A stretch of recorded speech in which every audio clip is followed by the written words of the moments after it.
Hi, I'm Rich Archer, Agronomy Marketing Manager for Prairieland FS. Welcome to the 2020 Field Insight Day Virtual Edition.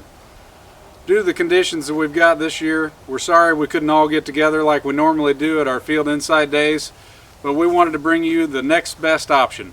So stick with us today as we go through a great list of topics and have some good speakers that we're going to hear from. So just a few housekeeping items to start off with. First of all, everyone's going to be muted for today's event.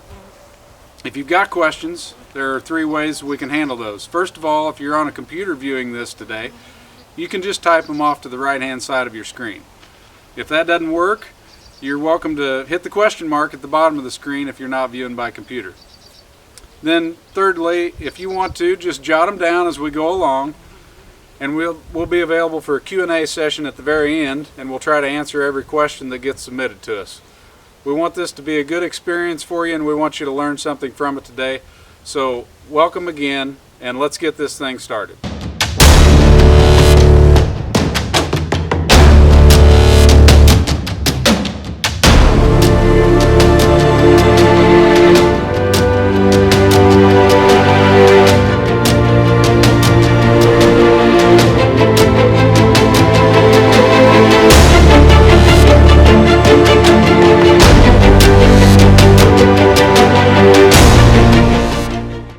Hi, I'm Craig Ader, Seed Marketing Manager with Prairieland FS. I'm here to talk about my field research trials today. In 2019, we conducted 170 trials. These trials give us results on new products on your farm, in your fields, and your neighbors. These trials are also conducted with our crop specialists, bringing these products to your farm, in your fields.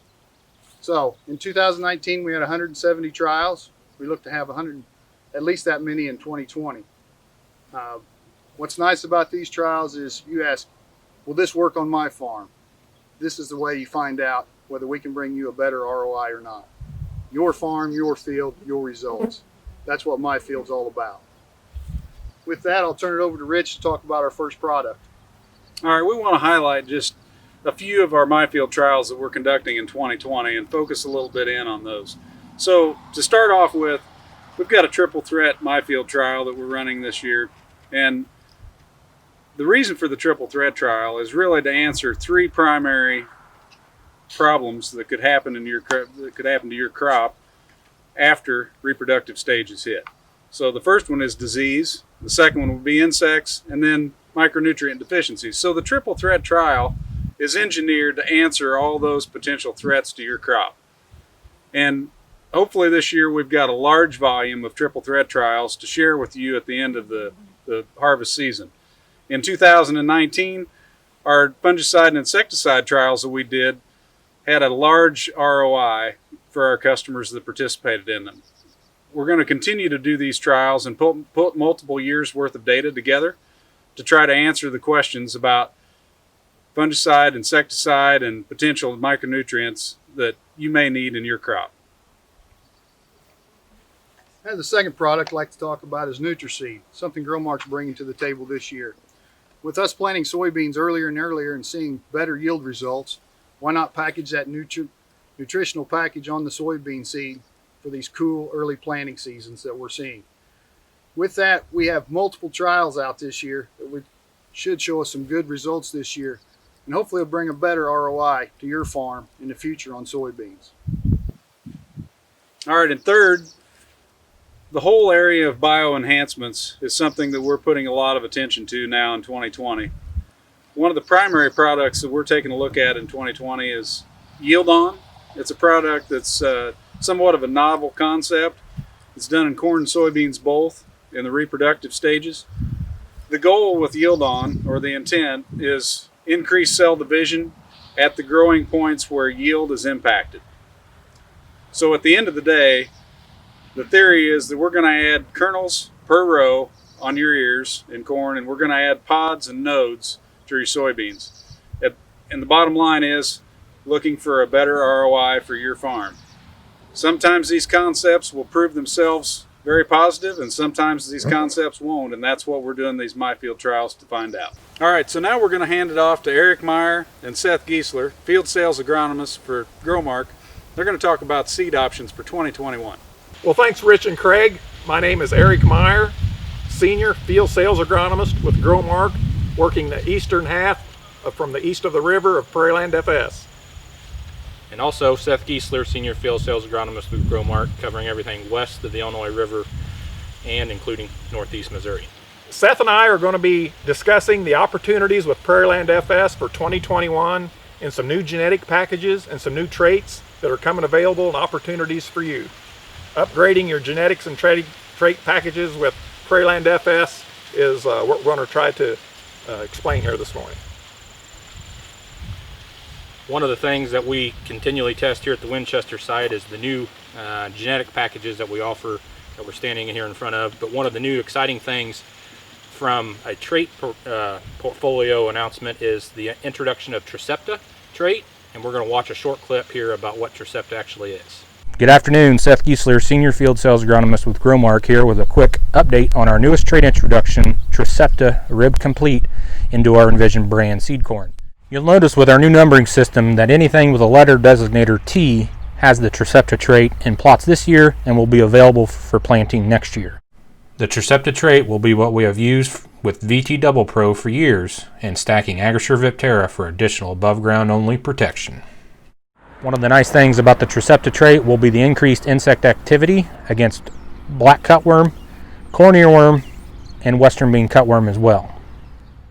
One of the nice features about the Tricepta trait is its insect protecting protein is already being expressed in corn this small for additional protection against black cutworm. Be sure to ask your local FS crop specialist how you can upgrade your insect protection with the power of 3 in 2021 with Tricepta Rib Complete from FS Envision. So now that we understand what the Tricepta trait will offer in 2021 in our package of 6606T here, Let's not also forget at Prairieland we will be introducing even more Smart Stack platform hybrids, as in the 6106X. Also the Double Pro version 6595V in 2021.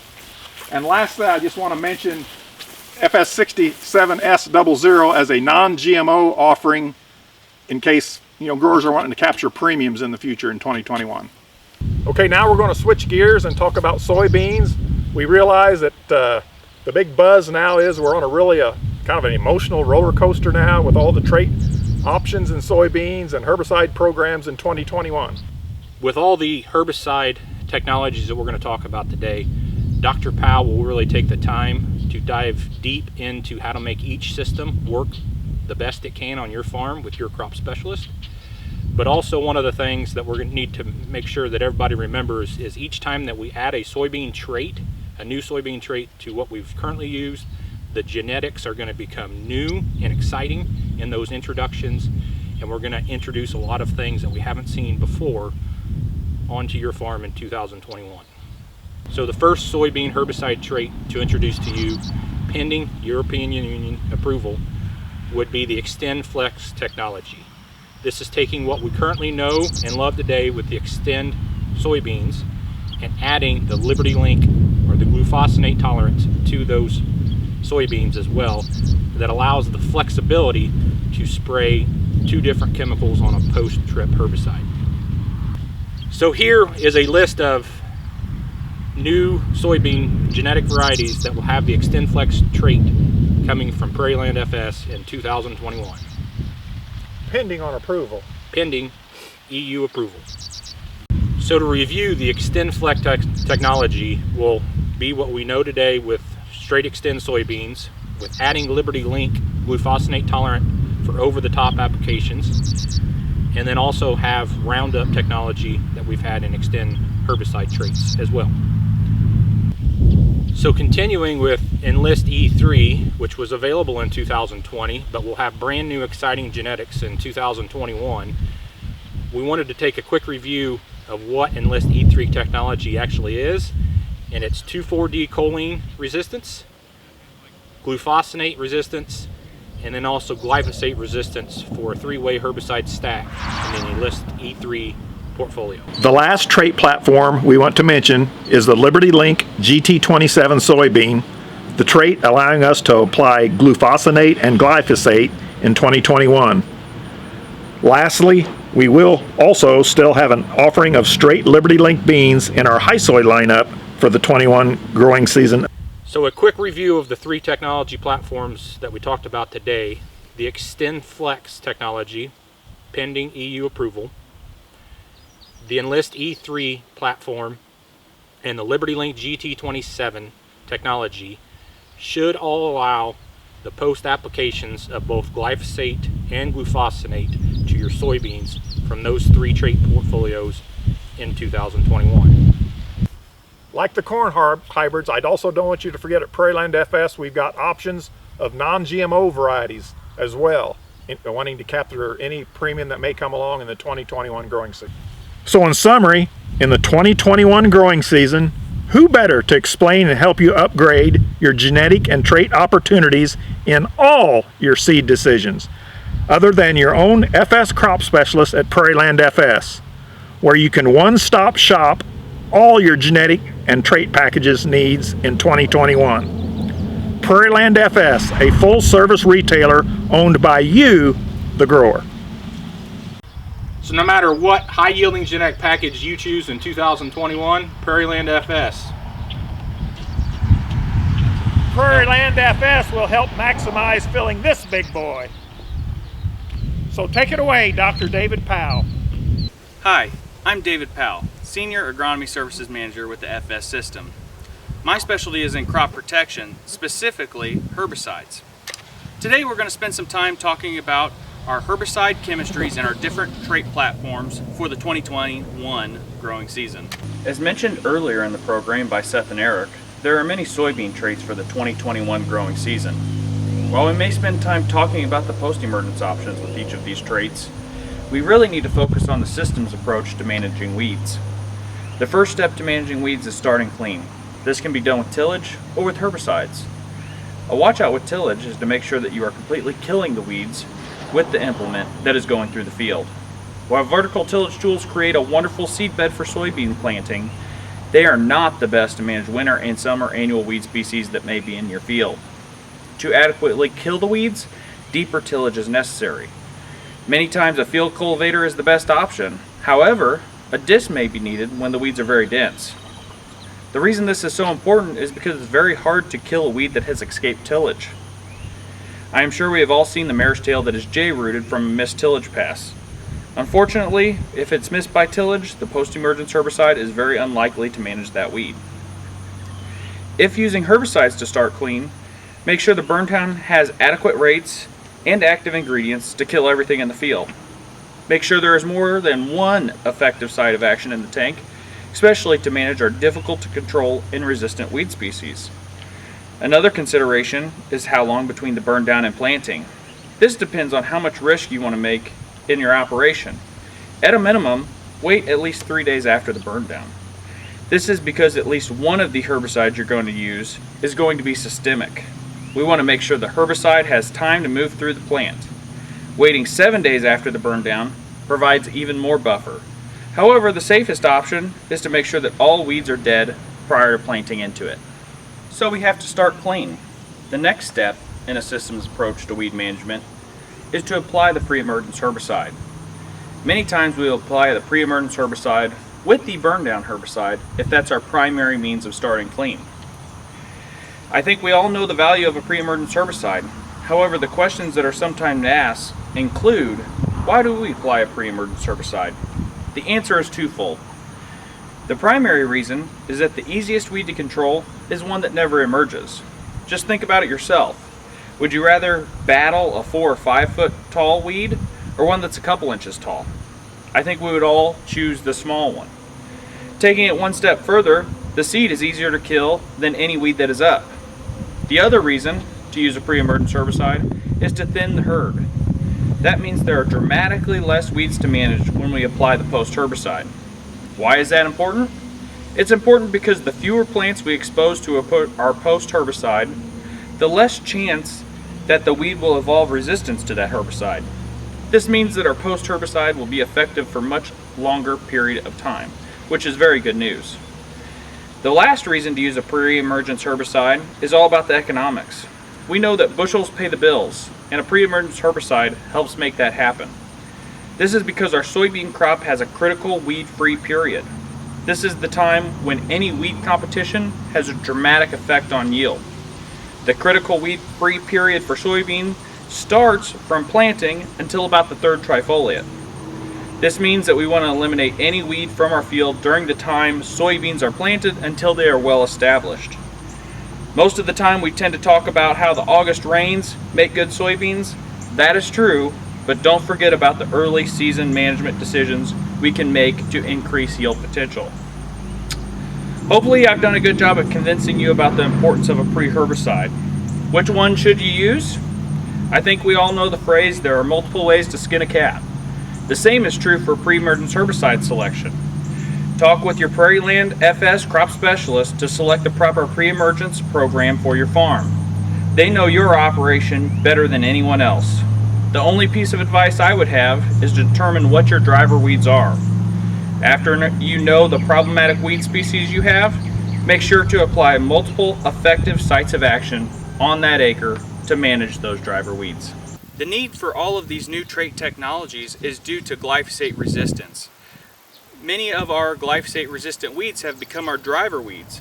Two of them right here in front of me are water hemp, which is a summer annual and starts germinating sometime in May and germinates all the way through Labor Day. We also have in front of us mare's tail or horseweed, and this is a weed that germinates many months out of the year, maybe up to 10 or 11 months, and is a winter annual. These two weeds here are the reason why multiple traits and new technologies are necessary to help control weeds in our soybean fields. Now on to the next section of weed management. We have started clean, then we've used a good pre-program. What's next? It's the post-emergence application. To talk about our post-emergence options, we need to determine which trait we have. Fortunately, the Liberty Link GT27 soybeans, Enlist E3 soybeans, Extend soybeans, and the Extend Flex soybeans all have tolerance to glyphosate. Sometimes I think we take glyphosate for granted. It's still a great herbicide that manages 95+% of the weeds we may find in the field. It still has great activity on many of our broadleaf weed species. Today, we think about its usefulness and we think of it limited to grasses. The point being, it is going to be in a lot of our post-emergence applications. It's going to be in there primarily to manage our grass weed species. What's the watch out with glyphosate? We've been using it for a very long time. Don't we know everything about it already? The key consideration for glyphosate in the future is rate integrity. Most of us know that it doesn't take a lot of glyphosate to manage our grass weeds. However, the other herbicides that we're likely to mix with glyphosate in our post-emergence trip can antagonize glyphosate. This means that we need to keep the glyphosate rate up to account for the potential loss of activity. The other options post-emergence we have in our traded soybeans include dicamba, 2,4-D, and Liberty. Let's talk about these individually. Liberty, or glufosinate, has been used in soybeans for a little over a decade. Its use has increased dramatically over the last 5 or 6 years to control water hemp. We can apply glufosinate in our Liberty Link GT27 soybeans, Enlist E3 soybeans, and the Extend Flex soybeans. Liberty can provide some really good results, but we do have to manage the applications. First, AMS is needed with glyphosate. How much? Somewhere between 2 or 3 pounds per acre. Also, glufosinate needs to be applied to small weeds. 2 to 3 inch weeds are best for consistency. Long gone are the days of spraying 18-inch monsters and expecting good control. Next, coverage is important. Glufosinate is a contact herbicide, so making sure we get droplets on the entire weed is important. This means using enough gallons per acre. I recommend 20 gallons per acre for best results. The spray nozzle is also very important for good coverage. We want a tip that is going to provide good medium to coarse droplets. If the droplets are too large, there is a higher likelihood that coverage won't be good enough to kill the weed. Lastly, the environment plays a big role in how well glufosinate works. Glufosinate performs better in high humidity, relatively warm temperatures, and lots of direct sunlight. The downside is that this means we shouldn't start spraying too early in the morning or spray well into the evening. The good news is that we tend to see lots of warm, humid, sunny days during our typical post-emergence herbicide window. The next post-emergence herbicide in our traded platform is dicamba. Dicamba can be used in Xtend soybeans and the Xtend Flex soybeans when registered. You must use the registered product for over-the-top use in soybeans. At the moment, Tavium would be the registered product. They are working on re-registration of XtendiMax, Fexapan, and Ingenia. What is the benefit of using a registered dicamba product in soybeans?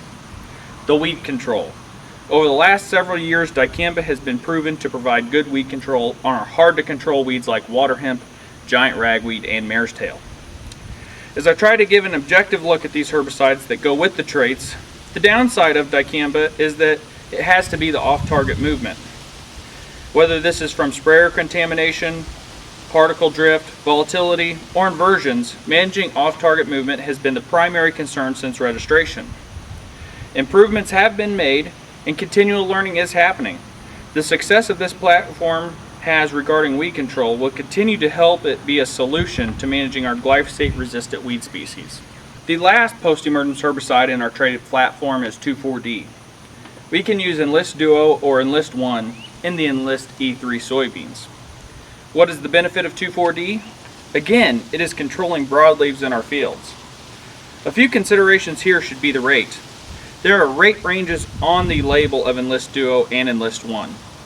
When using these products, we need to use the highest rate in the Midwest. If we start reducing rates, we'll see less than stellar weed control. The other consideration is off-target movement.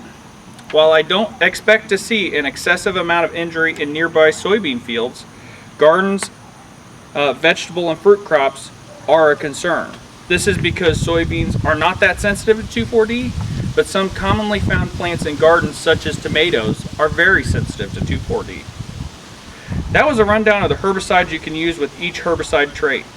I hope you found that helpful. Regardless of the trait you plant, there are some herbicide options to manage the weeds on your farm. We aren't quite done with our systems approach for managing weeds yet. We've started clean, used pre-emergence herbicides, and we made a post-emergence herbicide application. What could be left? The overlapping residual is what is left. These are the products that would go in with your post-herbicide application to provide residual activity. This would keep the soybean fields weed-free from the application date until we get to canopy. Most of the time, the herbicides that are used are targeting control of water hemp. If so, we're using Group 15 herbicides. These include Warrant, Zidua, Dual, Outlook, and others. These are pretty important because water hemp emerges for such a long period of time. So there you have it. The common steps for a weed-free field include starting clean, using pre-emergence herbicides, choosing the correct post-emergence herbicide, and using an overlapping residual to get to canopy. Using this general outline will ensure a consistent result and have your fields clean at the end of the season. Skipping any of these steps can result in failure of a weed management plan. Specifically, not using a pre-herbicide sets us up for failure. A one-pass post is risky, and while we have seen times where it can look good, it will not consistently provide the result you are looking for, even when a residual is used in the post strip. You can even take these steps and modify them to use in non-GMO soybeans. While we likely won't have a post-emergence option to manage weeds like water hemp, we can still start clean, use residual pre's, and use overlapping residuals. The key modification is to spray the overlapping residual to bare soil before emergence of any of the weeds to avoid having water hemp come up that we cannot control with our traditional herbicides. Regardless of the herbicide trait and chemistry we use, there are a few key considerations to make sure that we end up with a field like this behind me, a field that is free of weeds and has the capability to produce optimum yields. Those steps include starting weed-free, whether that be with tillage or whether that be with a good burn-down herbicide. At that time, we also need to make sure that we're putting on a pre-emergence residual herbicide. That residual herbicide really needs to have specificity to the weed species that are a problem in your local field. After that, we need to think about the post-herbicide option. Typically, that is going to depend on the trait that you chose. In addition to that post-herbicide, I want an additional herbicide in the tank, and that will be our residual herbicide. This overlapping residual program, by placing a pre-herbicide on and a post-herbicide with residual on just prior to any additional weeds emerging, will help us result in a weed-free field season long. So regardless of the trait of the soybeans that you plant, the key to a weed-free field is your residual herbicide applications and making sure there are multiple ones of those throughout the season. That is how you get a field like this behind us. If you are thinking about making major changes to your herbicide trait or to the chemistry that you apply, there's no better place than Prairieland FS to help make sure that we get everything correct from the beginning all the way to the end, from making that recommendation for that trait and that soybean all the way through our post-emergence applications to help minimize problems and maximize your weed control in your soybean system. Before signing off, I would like to share one thing that can help us with weed control that isn't a herbicide. One of the best ways to manage weeds is through crop canopy. Canopy is free weed control, and the faster you can get there, the faster you can get that free weed control. This means that decreasing row spacing can help us manage weeds in addition to intercepting more light that helps us produce more bushels. Thank you for your time today, and thank you for your support of Prairieland FS. There truly is no one more capable of helping you with your weed management plan, from the planning stages of trait selection and herbicide options through implementation of that plan during the growing season. Thank you, Dr. Powell. I'm Blake Duestrauss with the Prairieland Precision Agronomy team, and we're here today to talk to you about some different features of what we can do for you and your operation. Now, today we're going to talk about precision planting, running meters on our Meter Max Ultra. We're going to talk about precision equipment, what our options are, crop scouting, and in-field looks at your crop once it's up and out of the ground. Then we're going to step into harvest and what options we have there, as well as variable rate technologies and data management. So as we step into these different features, we need to really remember that our focus here on the precision team is to be able to take equipment products and data products to help you optimize your operation and build up the efficiency and profitability of it. Now, when we're talking about efficiency, we want to look into precision planting and meter calibration. So with your corn planting meters, we want to make sure that we are getting them as efficient and as accurate as possible. Now, in those meters, we have two really big types, and that's a finger pickup or a vacuum. Now, a finger pickup meter has a tendency of being a little more finicky on the seed sizing, where a vacuum is going to be a lot more relaxed and be able to take different types of seed, plant faster, and be able to work with that. Now, if you got a finger pickup meter, we really need to look to see if it's a Kinsey, it's going to take a medium flat better, and if it's a precision planting, it's going to take a medium round better. So what we do with these meters is we drop them on the meter stand and run them at your miles per hour, how fast you're driving, and your seed that you're planting. And that's going to give us what's wrong with that meter and what we can change in it to make it work better. Once you get your meters looked at and calibrated, there's a lot of other features on that planter that you want to look into, bushings, wheel bearings, a lot of things that can change how you plant, and being effective on that can make a big difference on how your planting season's going to go. But we're focusing on precision equipment. So whether you're looking at a clutch control system to be able to shut off on your end rows, keep your swath control accurate, or you're looking at electric drive or downforce, what we would call a more advanced system, to really optimize that planter and get your yields where you need to be, we do have the tools to work with that. So in our portfolio of dealerships, we work directly with Ag Leader and Precision Planting, as well as Yetter Manufacturing. But then there's a lot of sub dealerships that we've picked up to be able to help you, the farmer, out and get you to be able to get to the field as well, or as fast and as efficiently as you can. So now that we've set up your planter, we really need to look at what's going to happen in season and after season. With that, we're going to pass it off to Nathan Parker to talk about crop scouting. All right, thank you, Blake, for the introduction. Like he said, I'm Nathan Parker with the Precision Agronomy team here at Prairieland FS. After the planters kind of exit the fields and start winding down for the season, comes into our next main focus of the growing season is the scouting. Not only do we offer the boots in the field scouting technique here at Prairieland, but also we have a couple new precision techniques to go along with that.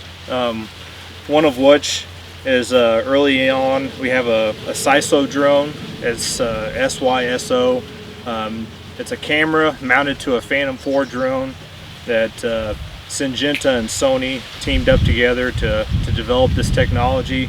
The CISO camera is like I said, mounted to the drone and goes through and will take stand counts on the corn early on and detect weeds to, you know, notify the grower or make these nice reports out of to, you know, make replant recommendations or, you know, go through and make another spray application.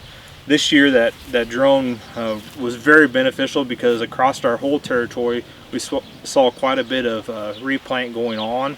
And anyway, the stand counts that we took with this drone this year were actually within 5% of actual stand counts out in the field. So the efficiency of this thing is very, very efficient, and it's a lot quicker than actually going out and taking stand counts by yourself. Moving on into the season, we also offer licensed personnel to fly our PHX drone. It's a PHX fixed wing aircraft brought to us from Centera. It's exactly what you said, a fixed wing aircraft that you throw like a football to launch, and then you can fly multiple fields at once or even the same field in a shorter amount of time. It has a longer life expectancy battery wise than what the CISO drone does. It can fly up to 45 minutes to an hour on a single battery, and then it just kind of lands on its belly. The nice advantage of it is it takes tassel counts versus the stand counts like the CISO drone, so it kind of gives a relative idea of what our tassel population is in the field, and then we can go back through and pull off some ears and then take some kernel counts and equalize that with the stand counts in order to get yield estimates later on in the season. We have done a lot of flights with that so far this year, and it was kind of the same way.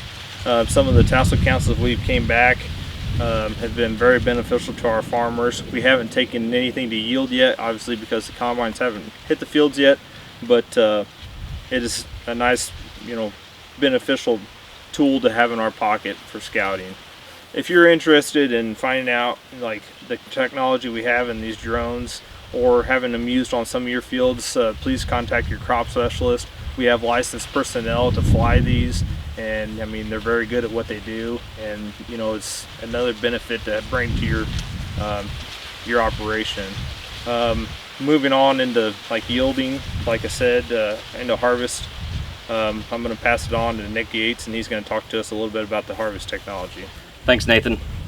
Hi, I'm Nick Yates, Precision Agronomy Specialist for Jacksonville and surrounding locations. As we prepare for the upcoming fall harvest season, there's a couple things I would like to talk to you today to keep in mind about the preparations for upcoming fall season. Yield monitoring would be one of them, and the second one would be crop residue management. Yield monitors continue to play a vital role in the decision-making process of today's farming operations. Properly calibrated yield monitors offer several advantages. These advantages may include accurately representing the high and low yielding areas of a field, identifying a potential drainage issue, or even using yield maps to help with fertilizer recommendations. Planning for the next crop year often starts in the combine cab, where data visualization is key.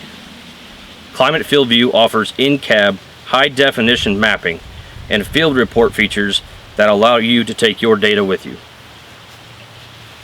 Whether it be a field region report, a side-by-side hybrid comparison, or a whole farm analysis, Climate Field View gives you many options to make better, more accurate decision making. Remember, good data creates good decisions. Another topic to keep in mind is residue management. The Yetterstalk Devastator is composed of a heavy-duty roller that crimps and pushes corn stalks over. This double action allows the decomposition process to begin quicker while saving tires from damage at the same time. Being a ground-driven roller, the Devastator does not require any additional horsepower from the combine. Studies have shown that corn stalks smashed by a Devastator flow through fall and spring tillage equipment more easily. Unlike a chopping head or mower, The stalk devastators leave the stalks attached to the root, which allows the nutrients within that stalk to stay in your field. The Yetter Stalk Devastator sizes corn residue while also saving your tires from stalk damage. It also allows you to keep your stalks and nutrients in your field where they belong, much as what Michael will discuss in this next segment.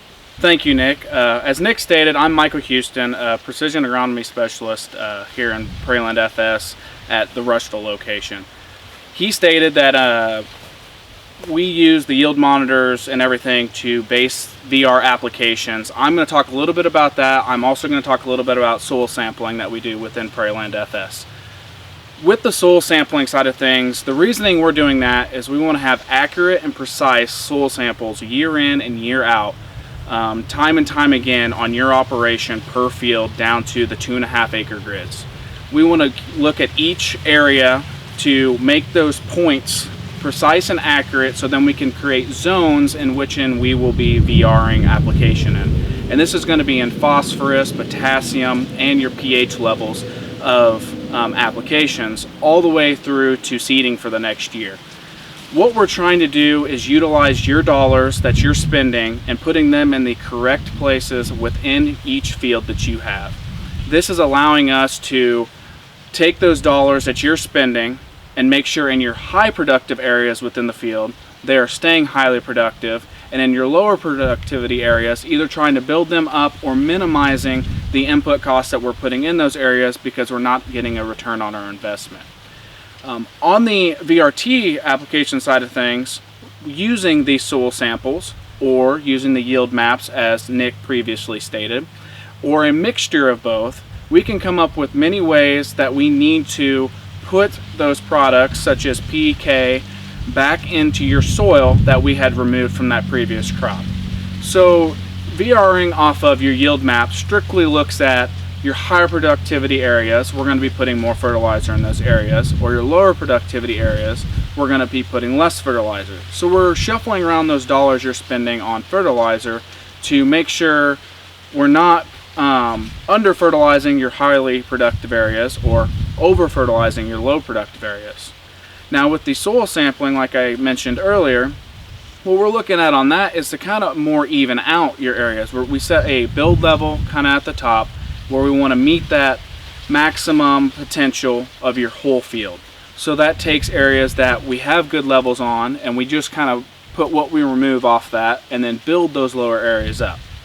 Now we can make a combination between the yield removal and the soil sample VR side of things, and when we do that mixture, we're looking at our build levels and then also what we remove. So that way we are putting back what we took off, but also managing each one of those precise and accurate locations that we took from those soil samples to make sure that we are building up those areas to make the whole area, the whole field as a whole, more productive on your operation. So as you can see, the precision team offers many things all the way from the beginning, before planting, through the season, all the way down to harvest and variable rate technologies. If you have any questions, please contact any of our crop specialists, any of the precision team members, or please visit our website at prairielandfs.com. Thank you. Have a great day. We hope you've enjoyed today's main speakers. We'd like to wrap up our event today with a few words from our board president, Chet Esther, and our board vice president, Jeff Hurlbrink. Hi, I'm Chet Esther, chairman of the Prairie Land Board of Directors. The board of directors, many people want to know what we do. Really, it's quite simple. Our main job, one of our main jobs, is to hire and, if need be, fire the manager. He's the guy that makes it all happen, along with his staff and all the employees.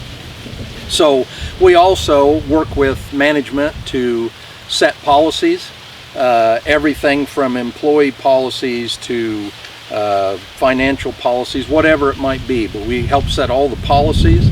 And then my favorite part of the job is to work with the other 18 board members, and we have several strategic planning sessions a year, and during those we're trying to look out to what the farmer of the future wants. Might be equipment, it might be facilities. We talk about things like What do we need to do more of? What do we need to do less of? What do we need to start doing? What do we need to stop doing? Those are all key things that we work on. We've got a set amount of money and we want to do the best we can with other people's money. So why does our family do business with Prairie Land? To me, I've done business with Prairie Land since I started farming when I was 14 years old, and so you can tell by the way I look, it's been a long time.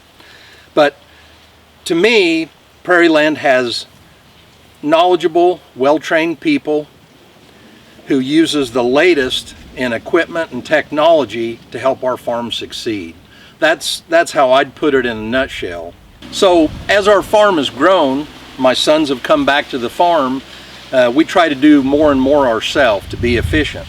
But at the same time, we've realized that we still need Prairie Land to provide many of the services. And for me, farming today, you need some very sophisticated equipment, whether it be a Terrigator or a large sprayer, anhydrous bulk tank, whatever it might be. And I don't want to own each one of those things.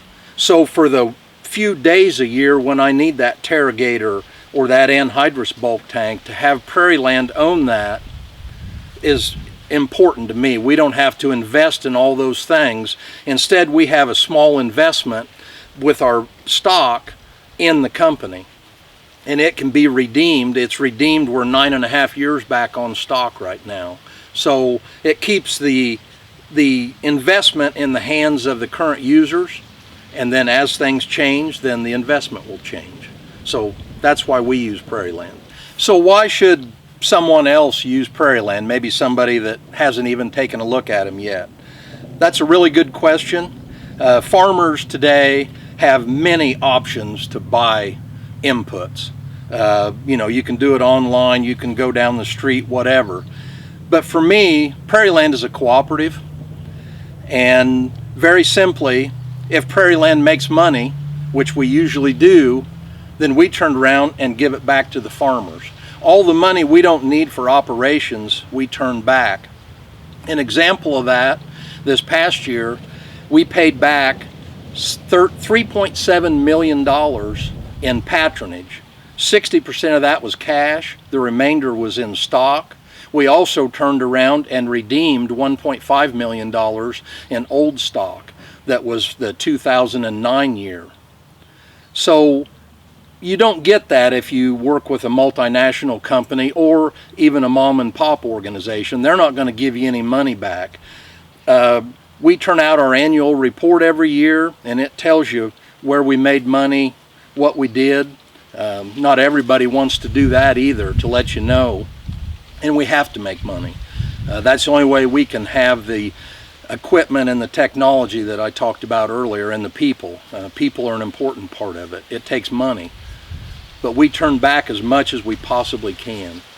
And so, to me, that's why everyone should use a cooperative, and specifically Prairie Land. Hi, my name is Jeff Robrink, and I'm from Winchester. I've been a director since 2005. I work with Ken Devlin out of the Winchester location. The reason we use Prairie Land is because of service, and also all the expertise that surrounds the service. Our crop specialist kind of leads us by the hand and points us in the right direction, and then we make the decisions that count on our farm. I'm a fourth generation farmer, and my son will be the fifth. We've been fortunate enough to have a good relationship with FS since the beginning. We have grown along with the FS system and now Prairie Land along the way. I consider Prairie Land a valuable partner in my operation. So now we'll get a few words from our CEO, Keith Hoofendick. Thank you for attending today. Hope each of you enjoyed and learned from our first Virtue Field Day. I'm Keith Hoofendick. I'm the CEO of Prairie Land FS, and I'm excited to have you part of our program today as we wrap up here. As CEO of Prairie Land, I am committed to bringing your farm operations the highest level of service and value. Our mission statement is very simple: excellence for our customer. In the current farm economy, our focus is finding ways to increase your profitability and add to your bottom line. Technology is changing fast, and our goal is to bring you what's next.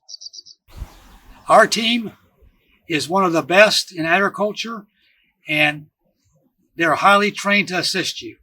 Today, our team discussed MyField. MyField is unique to Prairieland FS and is designed to help gather the best information from your field.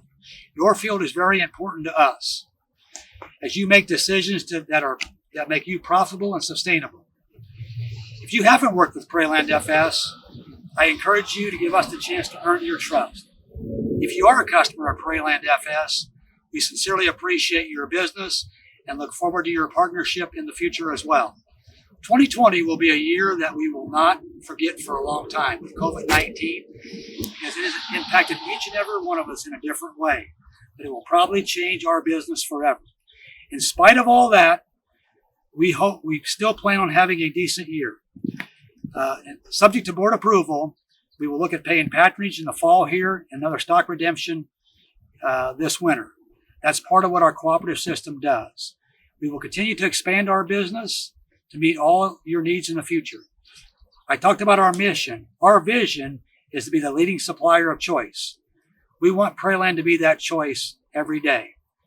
If there's anything I can ever do for you as manager of Prairieland, or any of my staff, or any of my crop specialists, don't hesitate to give us a call.